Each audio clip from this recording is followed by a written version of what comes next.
Today on Northern Revolutions, I'm talking about Beatles Record Grails with Mike, PC31, the vinyl policeman. So stay tuned.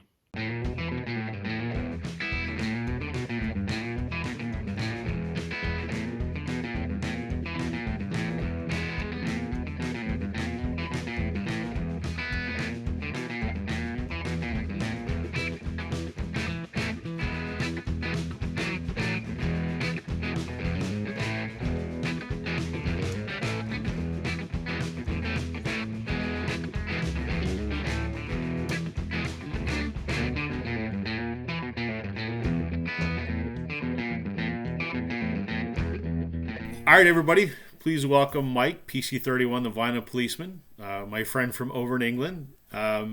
Mike and I have been talking for a while about the Beatles, and we're going to share with you some of the grails that we have been looking for in our collections and that each of us owns. So, how you doing, Mike?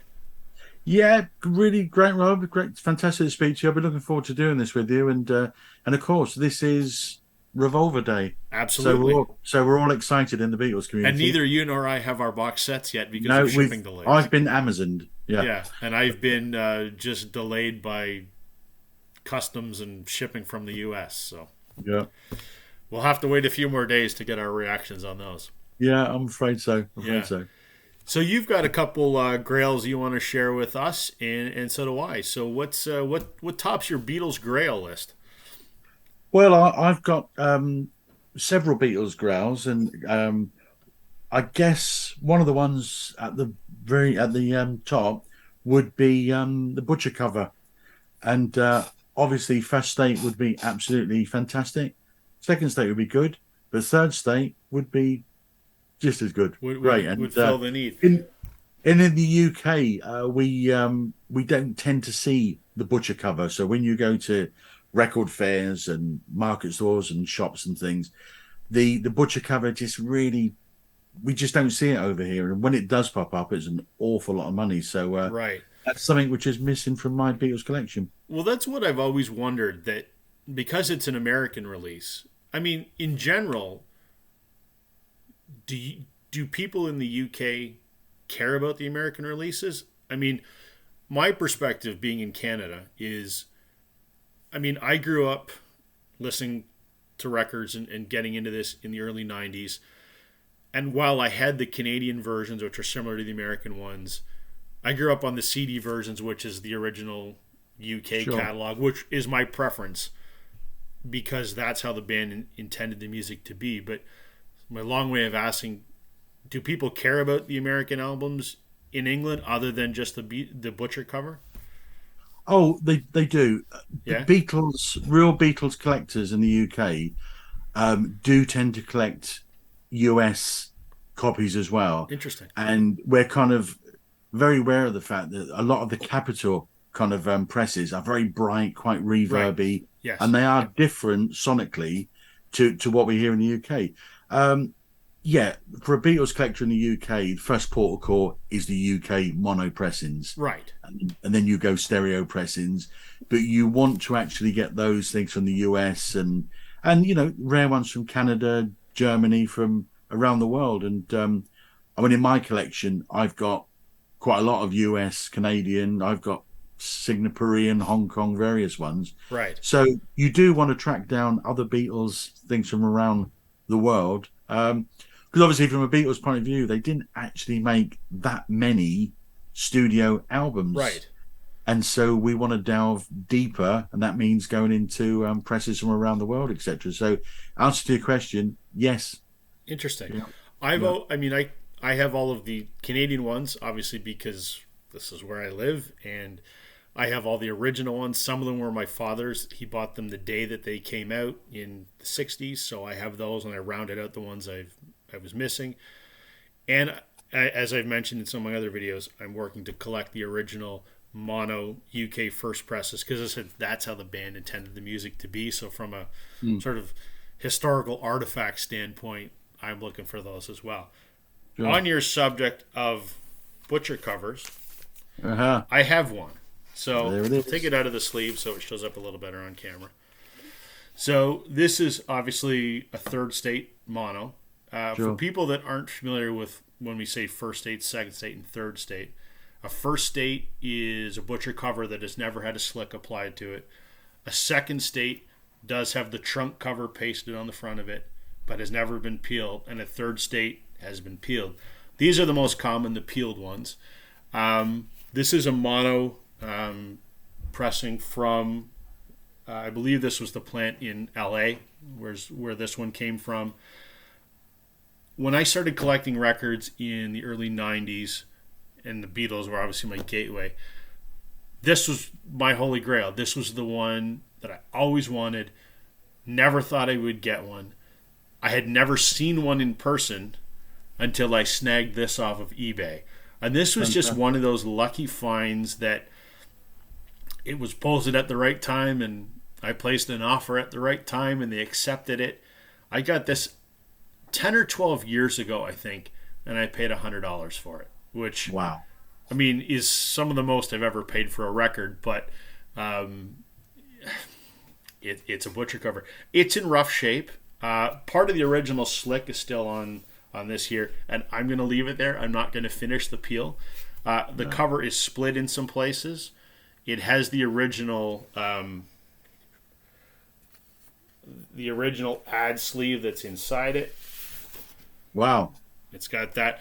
It's in rough shape. The record's in rough shape. I don't think I would play the record. It's scuffed up and beat up. But because this has been my grail, all I care is that I own one. I don't care what condition it's in. I paid a reasonable amount for it. So this is my treasured holy grail. I can believe it.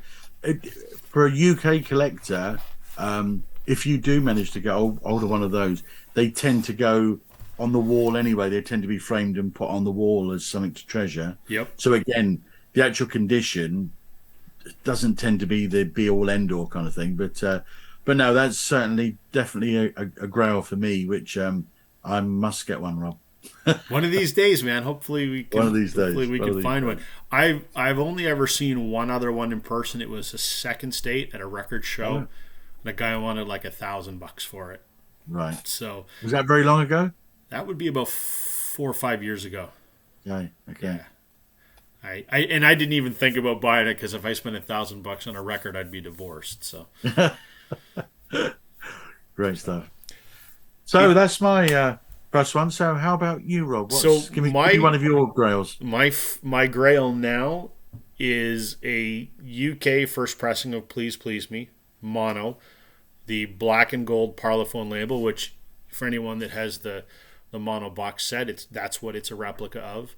The original pressing, which I think was February of '63, had the black and gold before the second and third pressings went to the standard yellow and black that everyone knows. I have a third pressing with the black and gold label, which was from May of '63, so 4 or 5 months after the originals. But even that you just don't find over here. Very rarely do we ever see the UK early pressings. I mean, I've seen 70s reissues, but first pressings are hard to come by of anything that's UK Beatles. I really have to rely on Discogs or eBay, and then it gets pricey, and then there's shipping and all that other kind of thing. Sure. So I'm looking for one. Like the butcher cover, I'm not terribly obsessed about the condition. I just want to own one. I play my mono remaster, and in terms of audio, that's fine. I want that physical artifact. Yeah. Well, this is one, Rob. This is it's beautiful. This is the first press with the McBain, pronounced McBain. Yep. After the S on songs there in the bottom left-hand corner, which is quite right. And there's the black and gold. Oh man. This is the first two presses actually were black and gold. The first two, okay. Yeah. So the first press is the Dick James publishing on some of the tracks. Yep. Sure, Standing There, etc. And the second press is exactly the same black and gold, but it's Northern Songs. Right. And then the third press goes into the yellow Parlophone label. Right. But this is one I've had for kind of many years now, and it is in fantastic condition. Actually, I mean, I That looks paid. incredible. I mean, that's Yeah, better than my third press. yeah. Wow. No, it's in really good condition, and I didn't get it cheap. I paid some decent money for it, but it's gone up a lot since then. 'Cause I've had it for quite a few years now. But yeah, that's the first press with the Dick James. I mean, there was about 25,000 monos pressed.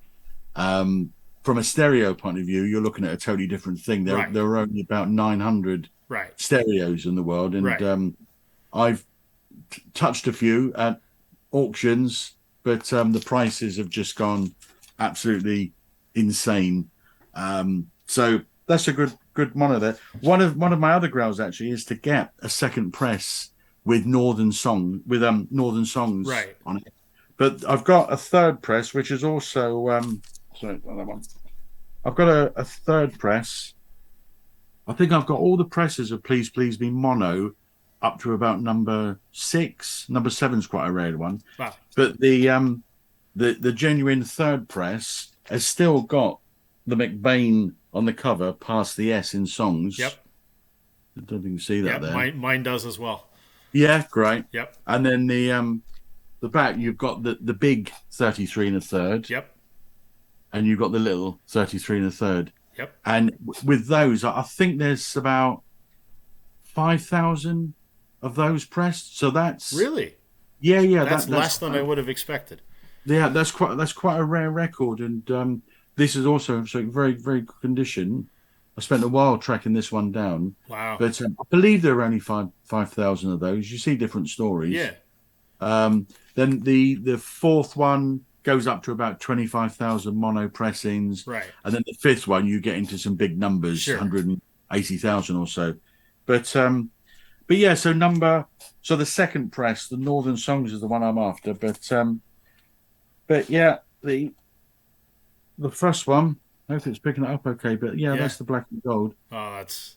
Yeah. I've never. I mean, not that I'm seeing it in person, but I've never seen one ever. So it's like I said, And it sounds absolutely fantastic. I mean, it? that opening, 1, 2, 3, 4 from McCartney on the saw standing there, it just jumps off the vinyl. See, big, thick.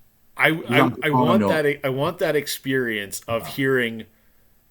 I mean, that count-in is the start of the greatest career in music, and I want to hear that on an original first, like, that's how it was heard the first time by anybody. I know it sounds Yeah. kind of stupid, but Yeah. No, that's how I felt when I got that. When I kind of Yeah. bought it, as I say, several years ago and got it at home, and I had the same emotion. I Right. thought, when I put this on, that 1, 2, 3, 4, Yep. down, saw her standing there. That is the beginning of everything. I had a similar reaction when I got my. I mean, I've said many times, Sgt. Pepper is my favorite album of all time by anybody, and I have like 13 different versions of Sgt. Pepper. But when I got my original UK mono first pressing of Sgt. Pepper, and I put it on, I had a similar reaction.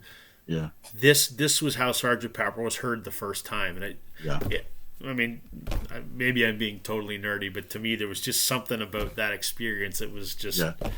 No, I get you, Rob. I get you. Well, good. I'm not crazy, or maybe we both are. Who knows? Oh, you've got to be. You've got to be to join the club. That's right. Fair enough. Yeah, fair enough.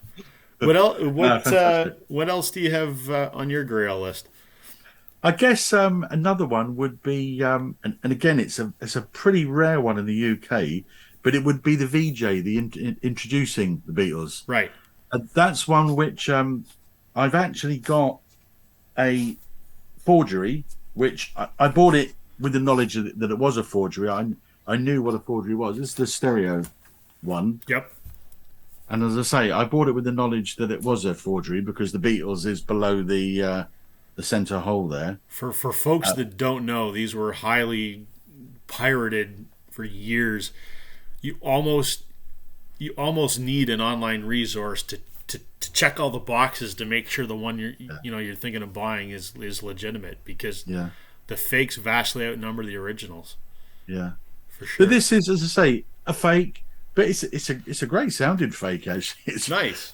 It's very very good. But I would love to. I don't think I've even seen an original in the flesh. So And then, this and is there an we are. original. It is legitimate. Um, it's in, it's in, I guess, good condition. It looks It okay. has ring wear. There's a small split on the spine. Um, the record itself. I don't know that I've played this ever. It has the ad sleeve in it. Um, Beatles is above the record label, There it so is. it checks all the other boxes. Yeah. These are not that rare here. I mean, there are tons of fakes, and finding a stereo one, an original one, I don't know that I've ever even seen one. Um, but a mono one, an original mono, they're not that hard to find. You do have to know what you're looking for to make sure you don't get burned, because I've seen tons of fakes out there, but I've seen quite a few of these. I don't know how many of these were pressed, but I mean, you got to remember that this is, for those that don't know, Capitol in America passed on the Beatles initially, so EMI optioned the rights to a small R&B label in Chicago called VJ, and VJ ran with it. And then there was court cases, and they had a certain period of time where they could make Beatles records, and they pumped out a fair amount of these for a smaller label. So I don't know if there's 100,000 or 500. I have no idea how many, but No. I mean, this was a successful record. This was the second Beatles record in North America. The first one was actually Twist and Shout, which was the first Canadian LP. It was repackaged, but yeah, these are around. Like I said, I've never seen a stereo one, but the mono ones are around there.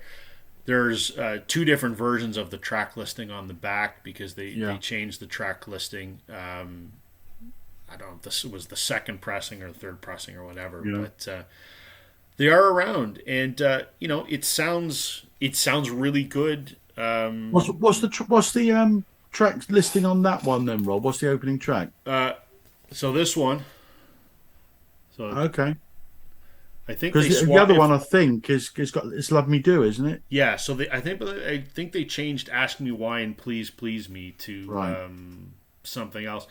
I'll put a note down here what the actual what the difference in the tracks were, but Yeah. yeah, I got this. I think I bought it at a record show about almost 20 years ago now. Mm. Before before the vinyl resurgence, before people started going as crazy for old Beatles records as Mm. they do now. I was fortunate, because when I started collecting Beatles records in about like 91, 92, CDs were the thing, so people weren't Mm. collecting records. So all of my North American pressings are all first pressings, and I have some that are in just flawless condition. So Mm. it wasn't hard to find this, No. 20 years ago when I think I got this probably 20 years ago now. So Yeah. um, No, they're hard to find in the UK. yeah, I guess because not a lot of people would have brought them over. I'll No. point this out for folks that don't know. VJ, obviously, to try and milk the time they were allowed to use the Beatles catalog, also put out this, which is the exact same record I just showed. They just repackaged it and put it in a different cover and sold it as a different album. It's got this weird sort of three-quarter gatefold, I guess. Yeah. And That's there's great.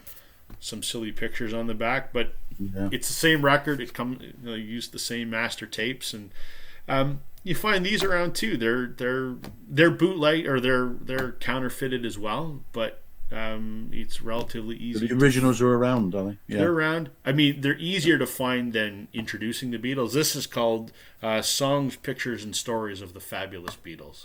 Mm. They sort of marketed this for girls, and there's hearts on here, and it says, Yeah. place your picture here. John loves me.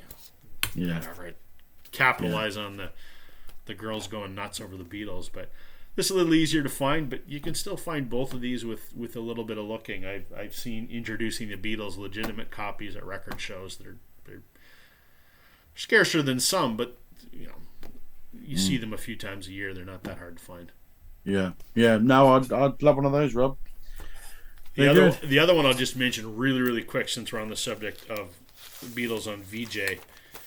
They did 2 other releases on VJ that were sort of compilations. They did the Beatles with Frank Ifield, really scarce. I mean, these are $400 or $500 on eBay typically. Right. And then they did another release called the Beatles versus the Four Seasons. That's one of my grails. I've never even seen one. So there's 4 Beatles albums on VJ, and then there's some 45s as well. And I've got some of the 45s as well. I just didn't pull them out for this video. Let me tell you something, Rob. Bruce Spicer, the Bruce Spicer published, has written these fantastic books identifying Beatles records, etc. And I've got loads of them, and they're on Parlophone, Capitol, etc. They're really, really fantastic books.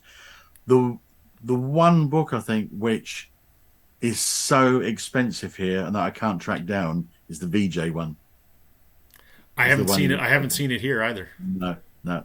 When I've seen it pop up on auction sites and things like that, it is so expensive because they're just not around. But that's another thing I would like to get hold of, actually. But, it's crazy that the books are as collectible as the records. Exactly. Yeah. Okay, and what's your next growl? The next one on my list, especially in honor of Revolver Super Deluxe Day, is the 6061 matrix of Revolver. The folks that don't know, there was the first day of production of Revolver, had a different version of Tomorrow Never Knows that is a different mix. The sound effects are in a different spot. It's just a totally different mix. And I guess it was sort of recalled after the first day, and they used a different mix from then going forward. And it's never been available except on that first day of production. I don't know how many copies were made. It is included, that mix, what's called Mix 11, I think. Is 11, is now included in the new Super Deluxe that just came out today. But I'd really like to get my hands on the original 6061 matrix of Revolver. Yeah. And that's one.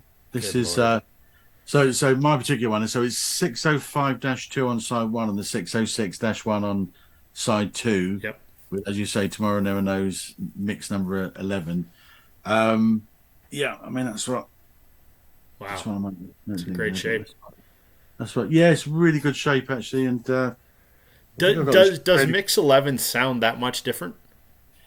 It doesn't sound massively different. There are subtleties with it, like it's got a longer fade out, right, than the normal one. Lennon's vocal is a little bit different. Some of the effects, I'd say, some of the loops are a bit louder in the mix. Okay, but you have got to really compare them. You almost have to listen to them. You've got to listen to them, side by side. Right. But it's the fade out probably is the thing more than anything else, which gives it away, because I say it's longer on Mix 11. But you're quite right, Rob. I mean, what happened was that day at the pressing plant, EMI, all the machines were fully running because there was such a massive pre-order for the album. Right. And I read somewhere that 120,000 copies of this were issued, but about 40,000 of those were stereo and 80,000 were this 606-1. So in theory, there's 80,000 of these around somewhere. That's quite a few. But it's 1966. They're taking the parties. Most of them are probably wrecked. Right. This is great condition. But so I've heard there's 80,000 of these, gone out just from that first day. But the power of the Beatles at the time, and John, he didn't like the version that was put on the album, that mix number 11. He phones up George Martin and said, "Don't like it, stop it." George Martin phones up the press plant in EMI in Hayes, gets it stopped, and the new mix goes in. I mean, what other band would have the power to stop all the presses? Right. Kind of day one when they're all going 100 miles an hour. Right. Just phenomenal. That's crazy. But and this one has all the all the things that's sold in the UK, etc. Yeah, it's a 606-1, so Nice. it's I great. want one And just for the. I mean, we're gonna like I said, it's on the new deluxe box set, which is great. I just want it for the the historical artifact, the fact that it's not hard to come by, and I kind of like the idea that it's the first day of production, and they're only made for a day, so the yeah, completist in me wants to get my just hands on one. amazing, Yeah, just amazing. It really is. Yeah, yeah, and of course you got the misspelling of Dr. Robert as well, kind of yes. on the record and on the sleeve as well. But That was on a few yeah, different pressings, wasn't it? it was. Yeah, Yeah, because that was I've got a yeah. The key thing is the 606-1. right. Yeah, I've got a 606-2, and that's the same. and it's spelled incorrectly as well. Yeah, yeah. Yeah, Okay. But as you say, Revolver Day, we had to show that one, Rob. of course we did. We would be remiss as Beatles fans if we didn't. Absolutely, absolutely. If we didn't. Fantastic. Well, that was fun, Mike. I think It was. if folks like this video, maybe we could do a part two because I know that I have a lot more Grails on my list, and I'm sure you do as well. Yeah, I mean, I've got things like I'd like to get a much lower mono white album. Like to talk about that, the one that I've Like got, like a etc. lower serial number. Lower serial number, yeah. Yeah. Um, I guess I've got this thing in my mind that I need a sub 10,000 white album mono. I need it. I I need know it. it's not quite the same thing as it's CD, but the super deluxe version of the White Album that came out a few years ago, my CD version is number 238, Oh wow. Okay. which that's a Yeah, I mean that that's sounds a I good don't know number. how I think they went up to they made tens of thousands of those, so Mm, I was quite happy that I got number 238. But yeah. my vinyl versions, like whether it's an original, whether it's a the remaster, they're all in the millions. So I don't Yeah. have a low. But maybe I can No. add that to my list too. Is Yeah. something that's a low number. But I've got all first press Beatles records, so kind of Yep. Lel cut rubber soles, and I've got a fourth proof Sergeant Pepper, which is quite an interesting one, quite rare. So yeah, I'm sure there's a lot more grails and things that we need to talk about, Rob. So And you know what? I think there's also something to, as we talked in the beginning, my quest to round out my UK first pressings and your interest in some of the Canadian and North American ones. I think there's maybe another video idea in there somewhere as well. So sounds good to me. wonderful. Thank you for joining me, Mike. That was a lot of fun, and hope everyone likes it. Please, everybody, subscribe to Mike's channel, PC31, the Vinyl Policeman. Show him some love. That would be great. And we'll catch you on the flip side, everybody. Good fun. Thanks, Rob. You're Speak welcome. later. Bye, everybody.